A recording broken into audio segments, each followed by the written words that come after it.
धेरै दिन भयो साथीहरू नबोलिकन बसेको, किन बोल्नु सामाजिक सञ्जालमा पनि किन बोलिरहनु भनेर चाहिँ नबोलिकन बसे।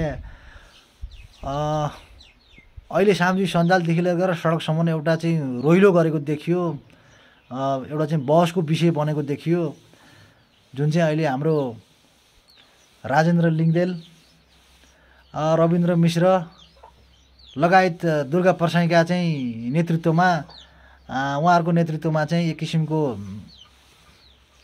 जुलुस गरेको देखियो। राजा आऊ, देश बचाऊ, राजतन्त्र जिन्दाबाद, गणतन्त्र मुर्दाबाद, लोकतन्त्र मुर्दाबाद भनेको देखियो।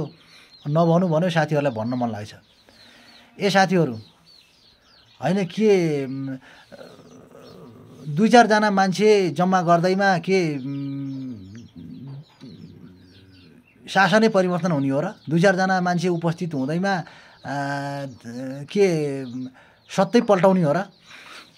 एउटा कुरो हेकार हो साथीहरू, भिडले कहिले पनि निर्णय गर्दैन साथीहरू। भिडले कहिले पनि निर्णय गर्दैन र भिडले निर्णय गर्छ भन्नु भ्रम हो।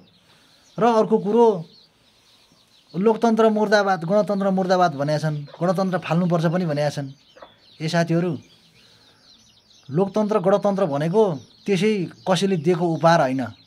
हजारौँ शहीदहरूको त्याग तपस्या र बलिदानले ल्याएको लोकतन्त्र गणतन्त्र हो।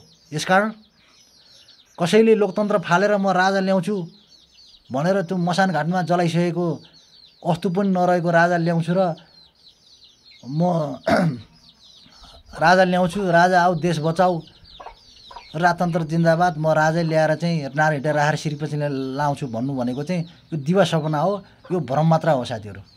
तपाईँहरूलाई कस्तो लाग्छ कमेन्ट गर्नु होला है त।